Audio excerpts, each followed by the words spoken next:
Bienvenue tout le monde dans l'édito. Écoutez, Oui, il y a toujours des bonnes idées à importer, d'ailleurs, mais il y a ouais. aussi des mauvaises idées qu'on peut importer d'ailleurs et les, militants, écologistes, les tenants de l'environnement, ben, pensent que ça coûte pas encore assez cher à avoir un loyer ou une maison au Québec. Donc, ils sont arrivés avec une bonne idée. On a déjà fait des podcasts là-dessus avec Pierre Desrochers sur à quel Mmh. point c'était une catastrophe, la politique de la ceinture verte à Toronto notamment, parce que ça venait enclaver la ville, limiter le développement et même plus paradoxalement encore, ça l'a favorisé, non pas l'étalement urbain, mais le développement de nouvelles municipalités à l'extérieur de la ceinture verte, parce que les gens ont plus le moyen de vivre à Toronto. Et là, bon, des gens nous disent, ben, cette politique-là qui a amené Toronto à devenir un endroit pratiquement invivable pour les gens qui ne sont pas millionnaires, là. C'est un peu ça, là. Donc, si vous avez votre propriété depuis longtemps, vous êtes correct, mais si vous êtes un nouvel acheteur, un jeune, quelqu'un qui vient de déménager là-bas ou peu importe, le la ville vous est inaccessible Non, d'une certaine façon. Et là, il y a des gens qui se disent: «Ben, pourquoi qu'on n'implanterait pas ça à Montréal?» Tu sais, Montréal, c'est pas encore aussi de la merde que Toronto, ouais, fait que exactement. ça serait le fun que ça le devienne. Donc, c'est un Voilà. article de Radio-Canada qui s'appelle «Le Grand Montréal doit-il se doter d'une ceinture verte?» Vous aurez compris que la réponse implicite, c'est oui, Mmh. là, dans l'article, parce qu'on nous dit: «Une nouvelle étude conclut à l'urgence d'agir pour éviter l'urbanisation des derniers espaces naturels en zone métropolitaine». Autrement dit, là, il y a encore des gens qui veulent vivre quelque part. Puis avant que ça se développe, là, il faudrait, là, tout le territoire qui est là, il faudrait le protéger pour empêcher que des zones agricoles ou des zones de milieux naturels, des terrains de golf, etc., puissent être utilisés pour bâtir des maisons ou des appartements. Et donc, ben, c'est ça. Je ne sais pas pourquoi, mais ils n'ont pas l'air de faire le lien que la crise du logement et de l'habitation plus généralement est directement reliée à ce genre de réglementation-là. Si vous empêchez de construire en emmurant la ville, parce qu'essentiellement, c'est ça, hein, la ceinture verte, c'est comme si vous preniez, je sais pas moi, une ville X, puis vous faisiez, vous l'emmurez, puis vous dites, ben, elle ne peut pas sortir du mur. C'est une ville fortifiée, puis elle existe uniquement à l'intérieur. Mais là, c'est un mur qui est comme métaphorique, mais c'est un mur réglementaire à quelque part, là, Simon. Oui, ben, c'est ça. Puis là, actuellement, ce qui est visé, parce que la CMM a déjà des projets en ce sens. C'est-à-dire que là, ils regardent, par exemple, tu sais, ils disent: «Ah, ben oui, on s'inspire de la ceinture verte pour protéger nos milieux, pour protéger nos milieux humides, nos milieux verts, et cetera». Mais là, ce que l'expert vient dire, c'est que: «Non, non, non, non, c'est pas ça une ceinture verte, c'est vraiment bas de gamme, votre ceinture verte. Ah Voici oui, ce que lui, il ça dit vous c'est pas coûte». assez encore, là. Pas assez, d'où l'image pour ceux qui sont en vidéo qu'on avait à l'écran au début de Mhm. l'article. Lui, c'est ça qu'il propose. Mais ce qu'il faut comprendre, c'est que d'une certaine façon, du moins indirectement, il y a déjà une ceinture verte qui existe d'une certaine façon. En ce qu'il y a déjà de la protection des milieux humides. On sait, à chaque fois qu'on veut faire un développement, il y a une petite grenouille en quelque part, esti, puis là, il faut que toutes les Ouais, pépines ouais. arrêtent, puis c'est fini.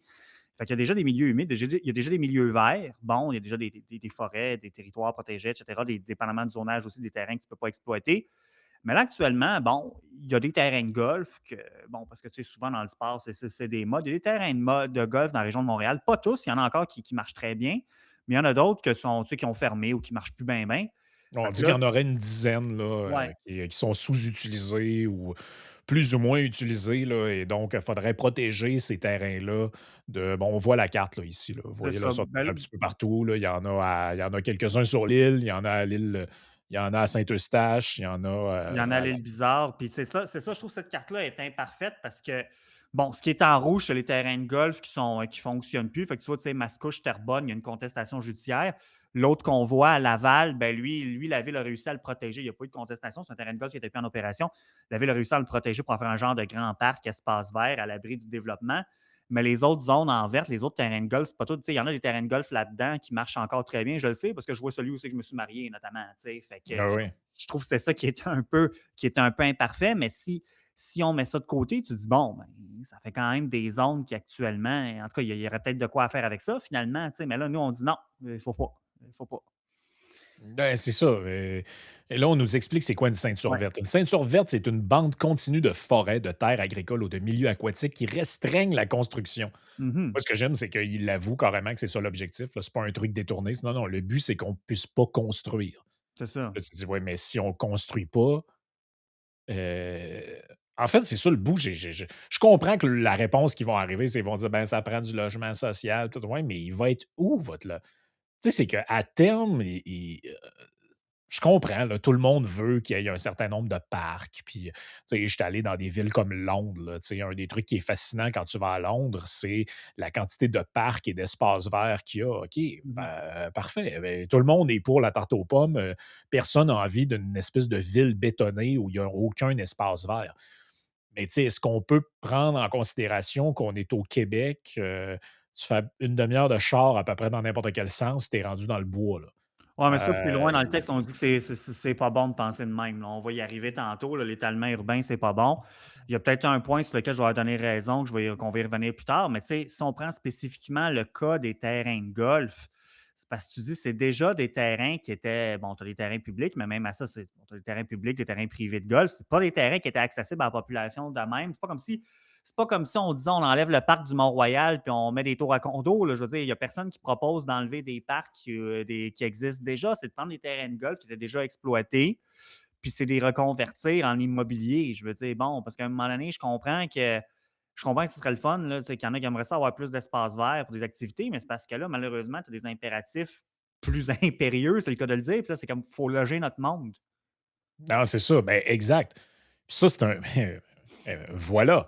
Oui, Et plus tu restreins la capacité des promoteurs, même des villes, ou que la construction soit dirigée par le public ou le privé, ça ne change pas grand-chose. C'est que tu réduis ils ont trouvé un beau mot. Tu réduis l'étalement urbain. Mais tu réduis pas juste ça, tu réduis la construction, tu réduis le développement. tu réduis l'accès à la propriété, Tu réduis disons-le. la ben, et voilà, ultimement, ce que tu réduis, c'est l'accès à la propriété. Puis vous avez bien beau arriver avec des plans, là, ils appellent ça la densification paisible ou douce, là, puis tout ça. Puis là, ils arrivent avec, Ah, «Ah, ils ont des beaux mots pour. ouais, c'est ça. Puis là, on va permettre aux gens de construire une tiny house dans le jardin», puis ce genre de trucs-là. Oui, OK, Ben ça, j'aurais pas de problème avec ça, mais il y ben, a de moi la non plus, j'ai résistance pas de des villes problème elles-mêmes. avec ça, mais il faut se rendre compte d'une chose, c'est qu'il y a une limite à tu sais, comme on dit en québécois, tu peux pas agrandir par en dedans à l'infini.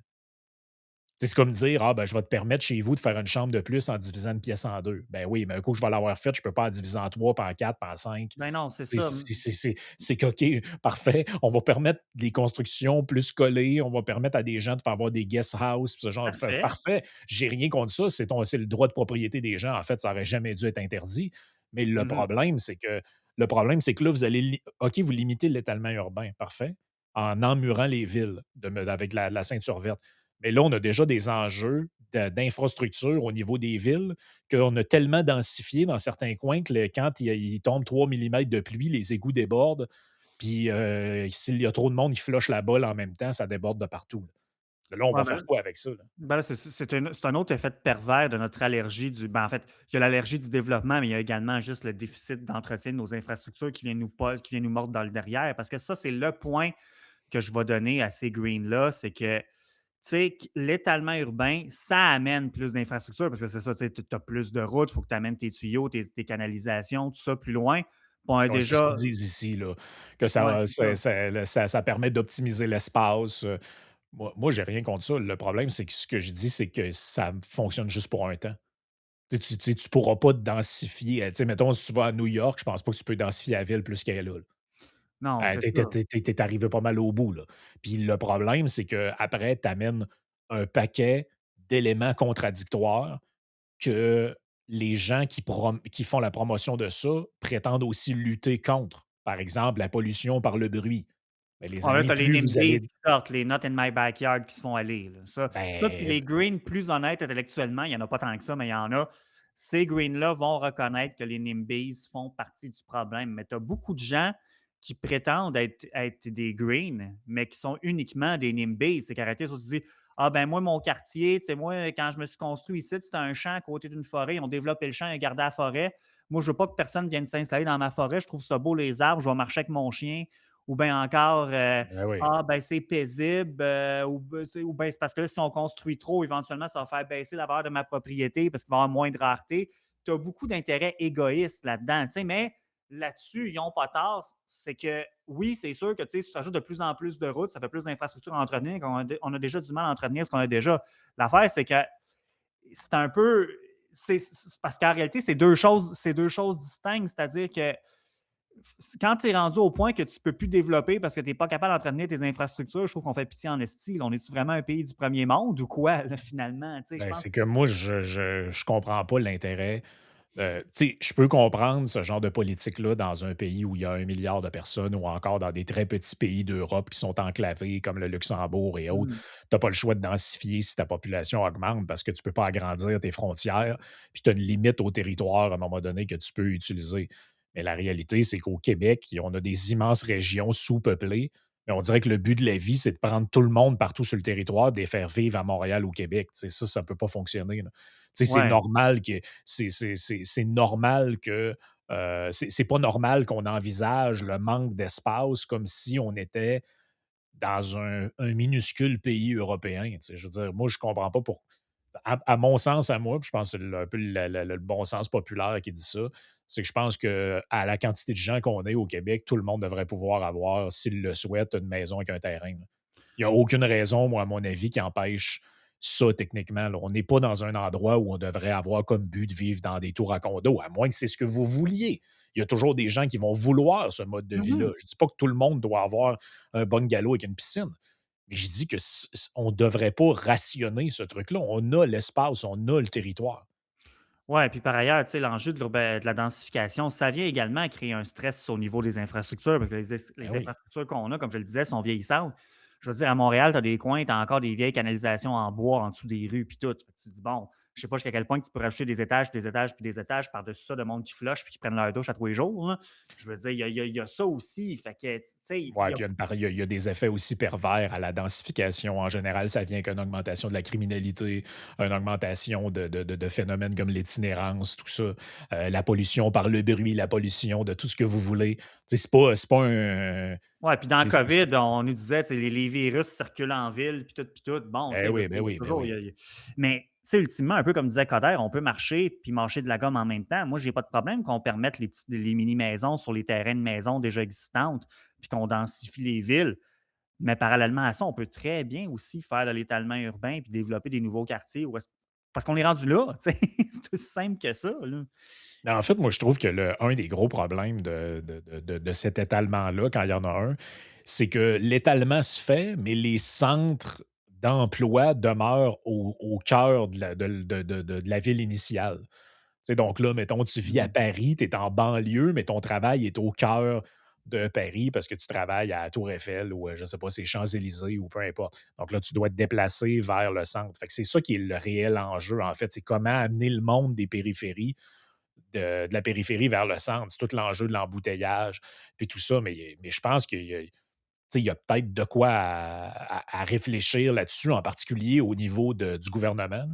Tu sais, est-ce que c'est encore normal que on ait des lieux de travail en plein milieu des villes alors que ça pourrait être peut-être plus en périphérie dans certains cas? Tu sais, je pense à plusieurs compagnies d'assurance, mettons aussi, qui ont des bureaux Ben en oui. plein milieu des centres-villes de certains. Tu sais, ça pourrait peut-être être dans des endroits isolés, comme le font certains entrepôts, par exemple, qui vont plus dans des endroits qui sont moins achalandés, là, tu sais. Ben là, notre ami Vincent Gelozo nous dirait par rapport à ça, c'est parce que l'ennui, c'est que les villes, c'est là les plus grands centres de productivité.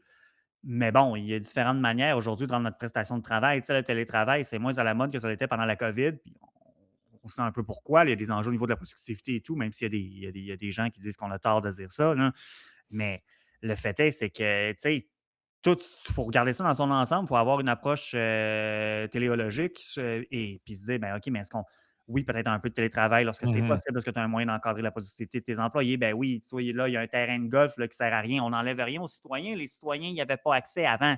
Ce serait peut-être le fun de rajouter un parc de plus, mais ce qu'on a le plus besoin actuellement, c'est des logements de plus. Fait que tu rajoutes des Ben oui. logements. Puis là, tu dis, ah, ben, regarde, il y a un vieux bloc de merde dans je ne sais pas trop quel quartier dans l'est de Montréal ou une petite maison toute déconcrissée. OK, on va mettre un triplex par-dessus, j'ai pas de problème avec ça.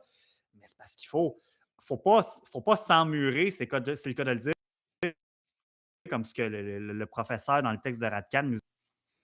Exact. Écoute, il y a toujours l'apport de hashtag les experts dans ce type Oui, d'article-là, mais il se trouve que nous autres, on oui, connaît j'étais en quelqu'un qui contact est. avec Pierre Desrochers, ben oui. C'est ça, nous autres, on a nos experts aussi qui amènent un autre son de cloche. Et Pierre a envoyé ce rapport-là qui s'appelle Demographia International Housing Affordability, l'édition 2024, qui a été faite par Chapman University. Mmh. Et à l'intérieur, il y a en fait, Pierre a mis des notes dans le document, mais tu as pas besoin d'aller bien, Non, bien c'est moi loin, qui ai en fait. surligné les passages en jaune, ça, c'est moi qui les C'est avais ça, surlignés. OK, c'est toi qui as surligné. Oui, oui. Bon, ben, ils ont pas besoin d'aller bien, bien loin. Voici ce qu'on dit même dans l'introduction. Mmh. Je vous le mets dans mes mots, là. On dit: «Ultimement, ce que le rapport suggère, c'est que les prix élevés sont largement le produit de politiques qui cherchent à limiter le growth on the periphery», donc l'étalement urbain, ce qui a été la manière traditionnelle des villes de prendre de l'expansion, de se développer. Donc, Ben, ça, c'est un bon point. L'étalement urbain, tu sais, oui, ça s'est beaucoup développé au 20e siècle, mais historiquement aussi, tu sais, surtout au Moyen Âge, les villes, quand elles grossissaient pas tant en hauteur, c'est qu'après, elles s'élargissaient, ben, elles s'étalaient. Paris, allez voir c'est quoi Paris, c'était l'île de la L'île de la petite île, Cité, ben l'île oui. de la Cité. Aujourd'hui, tu marches là-dessus, tu te dis: «Ça se peut pas que c'était ça Paris au départ». Puis après ça, c'est devenu les premiers arrondissements autour. Puis c'est ça le Mmh. principe des arrondissements, c'est que la ville s'expansionnait. Puis tu regardes n'importe quelle ville, Amsterdam ou peu importe, ça a toujours été ça. Là. Ben oui. Quand tu vas vers le centre, en général, c'est les vieilles villes, puis ça Mmh. se développait autour.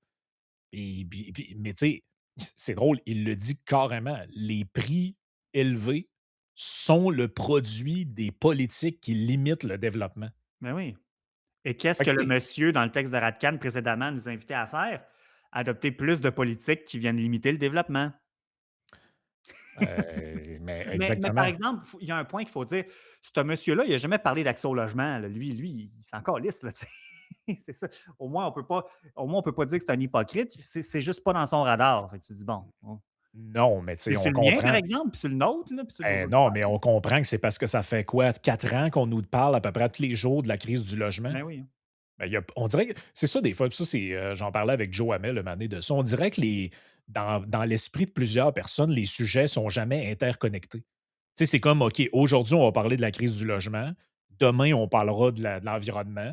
Là, t'es comme, ouais, mais la politique de ceinture verte que tu viens de dire, là, ça va en contradiction avec ton objectif Ben d'hier oui. qui était de lutter contre la crise du logement puis la crise de l'abordabilité de l'immobilier, là.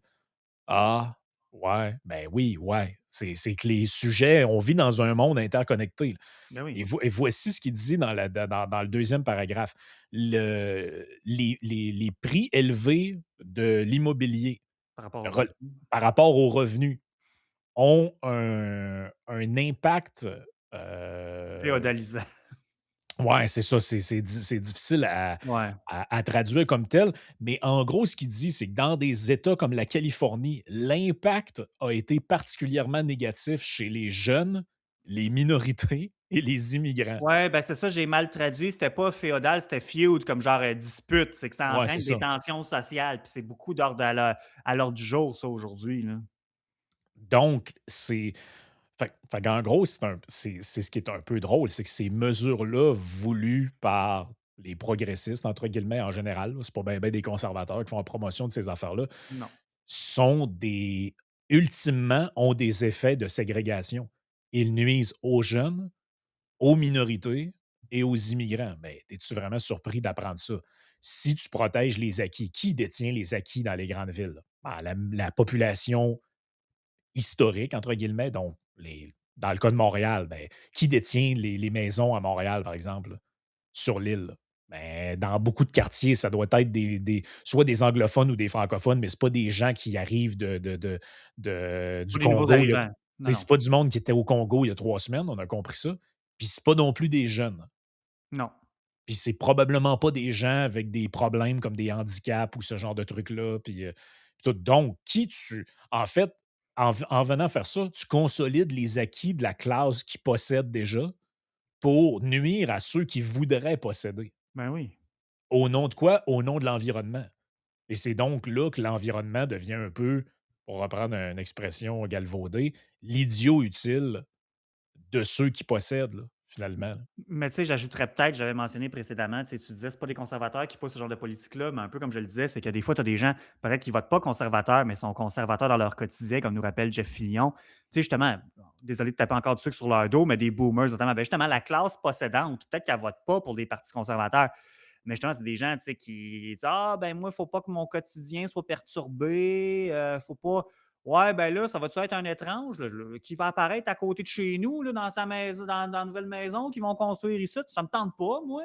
Tu vois le genre un peu. Ça va-tu parler en anglais autour? Il va y avoir du monde qui va parler en anglais ici? Je suis un peu de Ouais, mauvaise foi là-dessus, mais pas tant que ça, ouais, puis honnêtement. oublie pas que ces gens-là aussi, ils en veulent pas tant que ça de la densification, là. Mhm. Parce que quand tu achètes une maison, cottage ou bungalow dans un quartier de maison familiale, quand tu vois des compagnies acheter trois quatre maisons, les raser pour faire une tour à condo dans ta rue, tu trouves pas ça le fun, là. Non. Les points qui sont soulevés ici, je vais te les laisser, expliquer parce que je pense qu'ils Ouais. sont bons, là. Ouais. Mais tu vois, ça dit. Là, ce qu'on nous explique, c'est que parce que l'habitation, c'est habituellement la plus grande dépense des ménages, puis la détérioration de l'accès à la propriété, ça a été le principal moteur de ce qu'on appelle le cost of living crisis, c'est-à-dire de la crise du coût de la vie. Puis ça affecte les classes moyennes puis les classes travailleurs, finalement, qu'on dit c'est les classes moyennes inférieures, finalement. Mmh. Là. Puis là, on dit, de façon générale, ben ça, c'est fou parce que l'accès à la propriété, lorsqu'on nous dit, c'est de façon générale, l'accès à la propriété est pire et le coût de la vie est plus élevé quand les restrictions de développement du terrain, les land use regulations, sont les plus restrictives au niveau métropolitain, au niveau de la zone de développement. Fait que tu dis, Mmh. tu mets de plus en plus de restrictions, les maisons sont plus chères, le coût de la vie est plus élevé. C'est le fun? Et puis tout ça au nom de quoi, tu sais? Mhm. C'est ça qui est fou, là. C'est Ouais, puis ça, puis tu vois, puis là, bon, là, ce que j'avais souligné en rose, c'est qu'on nous parle du télétravail, que ça accélère les déplacements vers des zones où est-ce que justement c'est plus abordable. Fait que, tu sais, si tu prends dans la région de Toronto, ben, j'imagine qu'il y a eu un effet de s'en aller au-delà de la ceinture verte. Tu sais, même, on le voit aussi dans la région de Montréal, on l'a vu avec la pandémie, de s'en aller ouais, au-delà de la CMM. Maintenant, bon, c'est sûr que là, il y a comme un renversement de tendance au niveau du télétravail, mais quand même, ça demeure présent dans une certaine mesure. Puis là, ce qu'on dit, ou ce que j'ai souligné en jaune au paragraphe suivant, c'est qu'il donne spécifiquement, parce que ça, c'est des gens en Californie, mais ben, en fait, tout gens en Californie, mais ici, on parle du monsieur qui est au Manitoba. La petite photo qu'on voit en bas, c'est des chercheurs un peu partout. ouais. Mais on donne l'exemple de plusieurs pays occidentalisés. Puis ici, on dit spécifiquement au Canada, les policy makers, dans le fond, nos politiciens, ils espèrent tout avoir. Ils veulent tous sortir leur baguette magique puis essayer d'encourager la construction, mais ils nuisent, puis on est très bon là-dedans, c'est qu'on ne met pas notre regard à la bonne place. La source du problème, c'est les restrictions de développement en banlieue, finalement. Carrément. La principale source du problème. Là. Ben oui, parce que là, tout le monde va arriver. Puis pour ceux qui s'intéressent, je pourrais mettre peut-être le document disponible Mhm. sur Patreon. Ceux qui sont abonnés, vous pourrez aller le lire dans son intégralité. Mais essentiellement, c'est l'éléphant dans la pièce. C'est-à-dire que tout le monde s'entend pour dire ah, il faut construire plus. Puis là, la gauche va dire ça prend Bâtir du Maison logement Canada. social. C'est ça, le bâtir Maison Canada, tout ça. Ouais, mais tant et aussi longtemps que tu as un système de restriction de l'usage des terres qui tend à s'empirer avec le genre de propositions que nous faisaient qu'on nous prônait dans cet article-là de Radio-Canada. C'est-à-dire d'enclaver la ville de Montréal avec une ceinture verte pour en empêcher le développement. Ben, ce que vous allez faire ultimement, c'est créer encore plus, alimenter la surchauffe, donc créer une augmentation des prix. Cette augmentation des prix-là, elle est bénéfique pour ceux qui ont déjà les propriétés, mais elle est très nuisible à ceux qui n'en ont pas, ceux qui veulent en avoir, en particulier les jeunes, les nouveaux arrivants, etc., etc. Ben, pour Bon, prendre une ben, image que les Greens vont comprendre, en fait, ce qui est proposé ici, avec cette histoire de ceinture verte-là dans la région de Montréal, c'est de coller plus de gaz dans le feu. carrément, c'est du gaslighting, carrément. Écoute, on va passer à la partie Patreon de ce pas. Je te laisse expliquer un petit peu de quoi tu voulais nous parler aux auditeurs. Oui, ben, il y a quelques semaines, ça n'a pas brassé beaucoup au Québec, mais quand même, je l'avais relevé, c'est que bon, tu as, l'entreprise Block, qui est une entreprise dans le secteur plus d'intelligence artificielle. Ben, en fait, c'est plus beaucoup des solutions de paiement, en fait. OK. Puis ça a été fondé par, ben, en fait, peut-être pas fondé, là, j'ai un blanc de mémoire, mais la personne qui est derrière ça actuellement, c'est Jack Dorsey, qui était fondateur de Twitter, qui n'est plus chez Twitter, maintenant X, comme on le sait. Et lui, il met 40 de ses employés à pied en disant ben, c'est à cause de l'intelligence artificielle, puis toutes les entreprises vont faire comme moi d'ici 5 ans. Je me disais, faut sortir un peu du doomerisme. Là. Il y a le boomerisme et il y a le doomerisme. Là. Oui. Puis faire montre un peu de perspective là-dedans. Là. Donc, allons-y. On y va de ce pas sur le Patreon, patreon.com/i Sénéchal.